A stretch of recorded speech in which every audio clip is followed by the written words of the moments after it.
Guess what I finally got my hands on? That's right. I finally got my hands on the brush tip Ohuhu. Ohuhu. How do you pronounce this? Somebody leave down in the comments section below while I wave around this poor marker that doesn't deserve it. So I've been waiting to get my hands on these for quite a while. They were out of stock online when I initially saw the post about them. They've been out of stock for a long time, it felt like. I already have swatches in here somewhere. I think just because I'm very torn about whether or not I want to do a 3-color challenge or if I want to just go ham and do having fun with them. We're gonna flip a coin, if I have a coin. We might flip a rock or a bottle cap, because that's what I have accessible. We're gonna be flipping this bottle cap. This side is the 3-color challenge. This side is going all out. And that landed. Okay. You know, now I just want to do a 3-color challenge, so that was absolutely pointless. I feel like whenever I flip a coin, it's like the one that won is technically the loser. Alright. So. Does this do anything? It just oscillates them in their places. Okay, I'm going to... So, one thing I've always been really, I don't know if interested in or concerned about with these markers is, do they just give you a random selection of them, or is there like set packages? Because when I first heard about these markers, I swore that someone told me that they were just a random selection of markers, and you were like, oh, I wonder which ones I will be getting this time. So, one thing I will say about the color selection, going back to the swatches page, I feel like a lot of these, the tones, just going over to my Copic section for reference, I feel like the tone is a lot more vibrant than Copics are, at least on the Ilo sketchbook paper. I feel like they also have a very good amount of light colors in here. I do wish they had more tones of gray other than this chunk of cool tones and my one really light neutral gray. I tend to use more warm grays, so I'm probably gonna rely heavily on this neutral gray while I'm using these for other things in the future. Of all the colors in here, I'm really hoping I get this one that's dark yellow. This one, G6, is, oh god, where are you? Anise. And I'd probably say that if I was hoping for anything else, if I was going, like, these 2 plus a blue would probably be like a really cool 3-color challenge to me, but that's not how 3-color challenges work, so let's get started. I'm giving myself a blindfold, so, and for those of you wondering, this is a piece of my Kylo Ren cosplay that I just have sitting next to my desk because I'm reorganizing. Glasses off, blindfold on. Let's do this. Okay. Just... I always feel so awkward trying to pick. Okay, here's one. It's 2. I'm gonna pick an edge one this time. Here's 3. Alright, how screwed am I? Okay, that's not bad.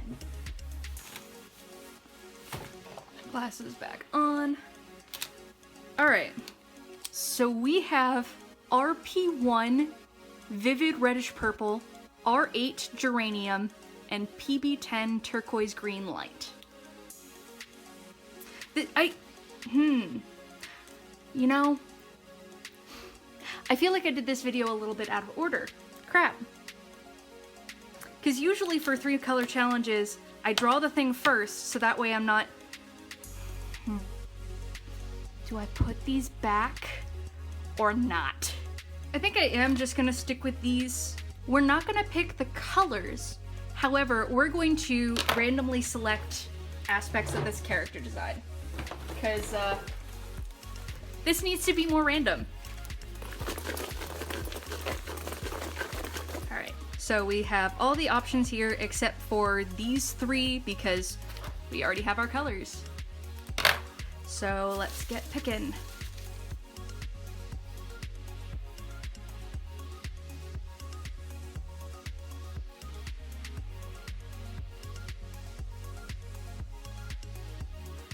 See what we got. We have another androgynous character. I did add in some new options and I replaced all of the gender ones because they were the only ones of that larger size, so. I feel like I end so many of my sentences with so. You have no idea how many edits I do. Ooh, braids. Braid hair. Fancy button up. I can get with that. Full body outfit, suit. Oh, I kind of want to draw him in a suit. Let's see what we get here. Yes! Yes! Yes. Okay, so no fancy button up and Converse. Okay. This person is going to be very, very chill fashion. Oh man, I wish I put like a skateboard or something onto my accessories list. So what accessories on person are we giving this person? Glasses, I can get with that. And a magic staff. So, contemporary. Surprise. You know, I'm really wishing I didn't pull this. I just added boombox into here. Sometimes these random selection processes, man. Sometimes. On this side of the page, I'm going to be doing a sketch first, because I have another piece on the other side of this page, and I don't want to ruin it. I also got to start thinking of androgynous names, or, well, unisex names, you know. I'm also going to swatch out these colors. So this is the amount of bleed that you get. This is the brush line. This is the broad. There's a significant amount of bleed here, but this is the Sharpies page, and it's only a little bit worse than the Sharpies page. Yeah, it's just about as bad, if not a little worse than the Copic bleed. I'm not going to risk it. Now I've got a little card. I'm just gonna tape this in once I'm done. And it will look slightly different between the two papers. That's a small price to pay for not ruining the piece on the other side of this paper. These are dark. Oh god. Oh no. How these mix. Ooh, I like that color. That might be the color I go with for the suit. Okay, those don't really do anything when they touch each other. Though that means I can use the red as the shadow. That's actually pretty nice. Cool. So, let's start drawing this person. We're gonna give... Okay, I want to give this person, I wonder if I still have this picture. While I was going to get new glasses the other day, I tried on these aviator shade glasses, or these aviator style glasses. I think I'm going to give this character that. I'm gonna give them a slight amount of wing. Just to, because the problem with having the suit and the Converse and the glasses, I feel like that can go, this is all very masculine. This is a good feminine hit depending on how I take it, but there are men's braid styles. So making sure that this is an androgynous character rather than a strictly masculine or feminine character is going to be interesting, to say the least. Also, both of the androgynous characters I've drawn for this channel are both magic. I think this just goes to show that androgynous people are magical. Yep, sure. Let's just go with that. They're naturally predisposed to be magical. I want them to be a little bit more relaxed than Adrian's character was. I think I'm also gonna give them a skinny tie. I want a ridiculous shaped tie. Let me pull out Adrian again, just to make sure I'm not giving them the same expression. Yep, yeah, I am. Okay. Redirecting. No brow.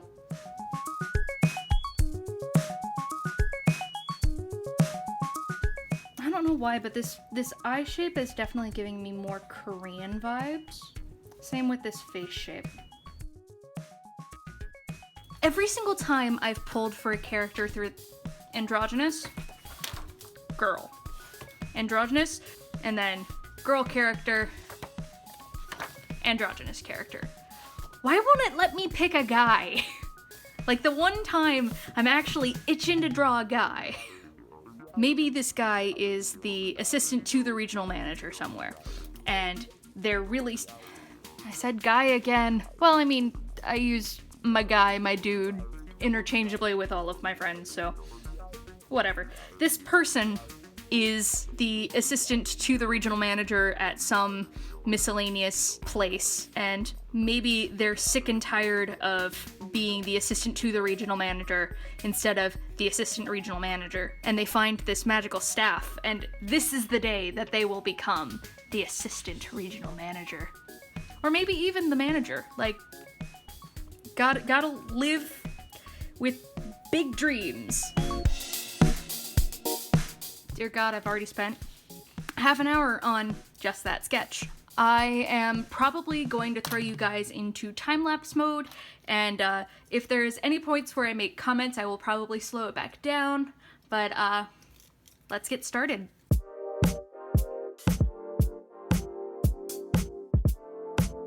I think I'm going to instead give them a closed mouth.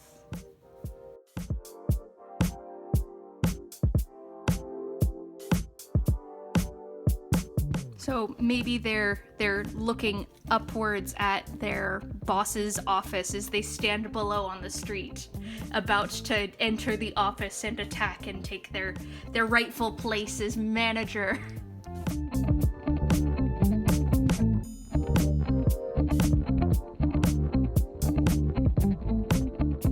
This character is definitely taking on a much more masculine feel, and I don't know how to feel about it. I think I'm gonna round out the face shape a tiny bit. And I know it's kind of against the prompt picking, but I'm giving them earrings. Now I feel like I've drawn them too far up. Never mind, I've drawn them just fine. I forgot how long torsos are. I'm gonna get some headphones. One sec. None of us are great men, caught in the wave of history. Nothing matters, everything matters. It's all the same. Oh God, that's so low. Okay, back to art. Oh, we didn't figure out what the heck the staff was gonna look like. Right.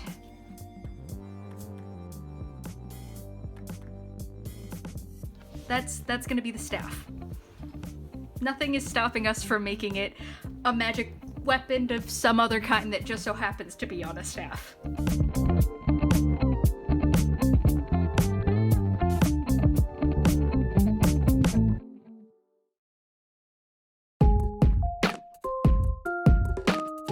Something is wrong. The neck's too long, head's too big.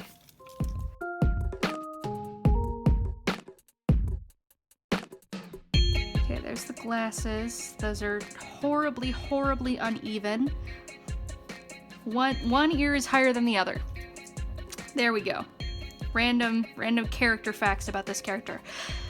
We need a name. I mean, so we've got Alex and Adrian so far. Sam.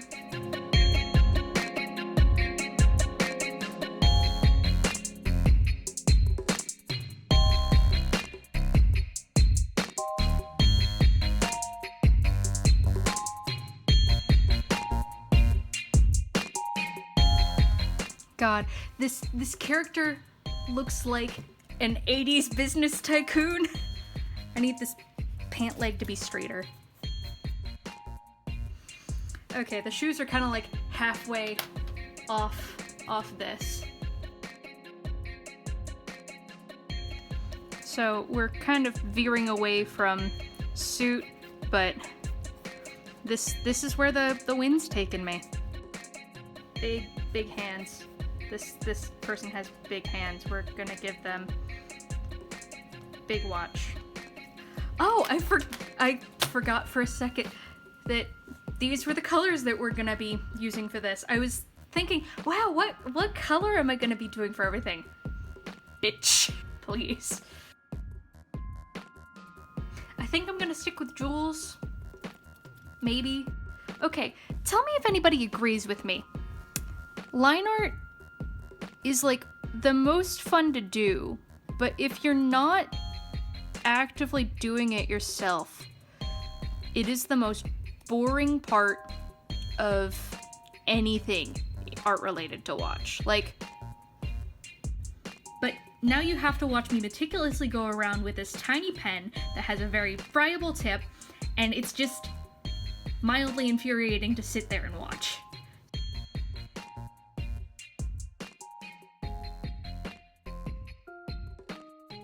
So I think I'm going to keep their skin color white. All of these colors are so close in value to one another. Like, this is light, however, it's not very much lighter than the pink is. The red is by far the darkest. So I think the red I'm going to use for the accessories. I also need to get like a spacer. I don't want to bleed onto the next page. Though it should be fine. Nah, we're gonna forge ahead. It's a good test. I am really happy that they finally have a brush nib option. I was considering buying some Ohuhu markers before they announced the brush tip markers, but I kept putting it off. And then when they did announce the brush tip markers, I was like, okay, I'm gonna wait for that because that sounds really cool. I very much prefer brush nibs over bullet nibs. I feel like bullet nibs can sometimes be a little too blunt still. One thing I do have to say is that these have a much stronger smell than Copics do. And that might just be because they're brand new. I'll give them the benefit of that doubt. I'll probably use these again sometime in the future, because thus far I am liking the texture, but they are a very much stronger scent than Copic markers are. The white is picking up some of the pigment, but that's probably because the pigment is fresh. It is, wherever I'm doing this double layer, it is patching a little bit between the pink and the blue. The red on the inner thighs doesn't seem to be doing that bad of a job.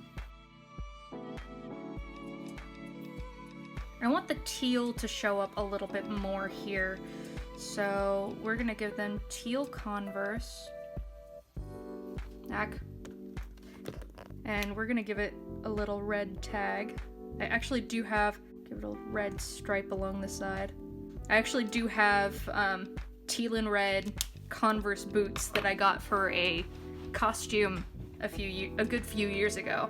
So I'm going to, I don't know if this technically qualifies as cheating, but we're gonna go in with a silver pen to do the belt details. I'm gonna leave the glasses black. Gonna just blush them. One thing to be warned, oh wow, what the heck is, there we go. It doesn't seem to be getting anywhere on the sheet, but some of the color definitely lifted onto my hand. The blue and the yellow is from an earlier video that I filmed today, but okay. Just things to keep in mind for the future with these pens. And let's see about this purple for shadow. Forgot to put in the nose dot.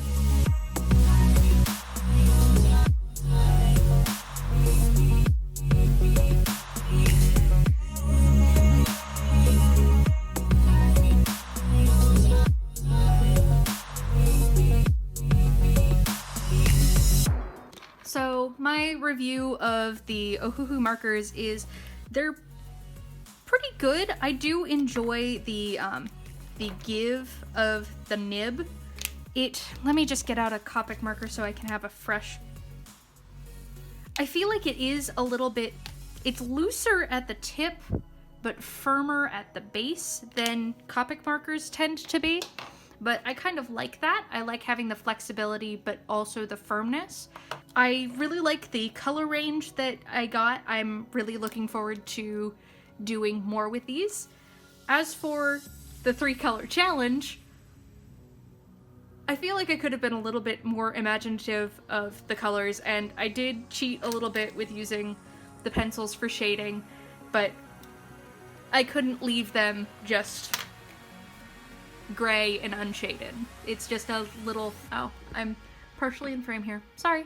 I'm just going to count those as part of my personal rules. I set this away and was already editing this video when I realized that I wanted to do this background, and I didn't do that. So we're gonna try going in with this Sakura Pigma brush pen, and we'll see if we can get the same, like, action line texture.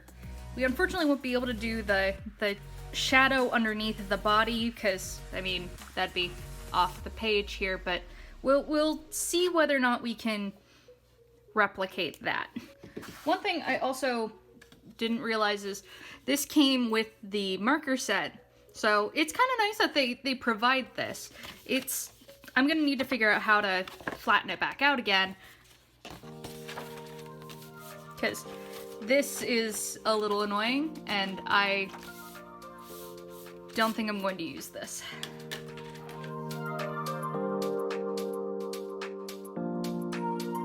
So the midpoint is about here, so...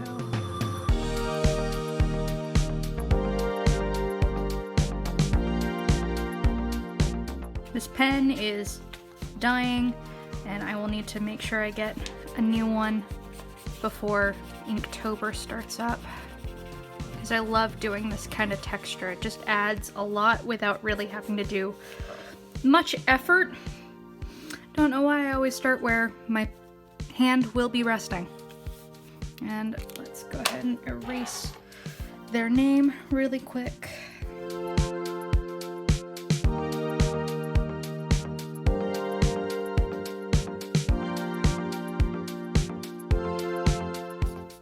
So I'm hoping this more vlog style type of video works out. This is kind of a test for whether or not this style of video will work out for Inktober. Since I'm planning on doing a video for every single day, that means that I'm going to be recording literally every single day. For those interested in like the behind the scenes process, filming these videos tends to take, for me, about 2 hours on average. The majority of them are closer to an hour, but there's some that take me just a little bit longer, so that's already a long time. And then on top of that, the audio recording usually takes about 2 hours, if not more. So for this video, I'm actually just trying my damnedest to talk while doing art, and boy, is that difficult sometimes, but we'll see how it goes. And I want to make sure that while audio quality is still good, I want to make sure that I give myself the opportunity to have as much free time while still getting these videos done, you know? Doing this entire bottom corner was off screen. Ugh, hate that.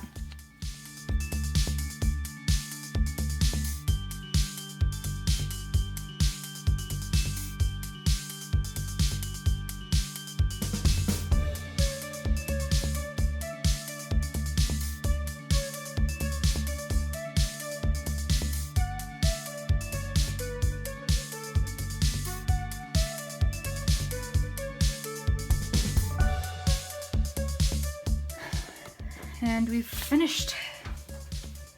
I hope you guys have enjoyed. If you'd feel so inclined, hit that subscribe button and check me out on my other social media handles. Thanks, and I'll see you on the next one.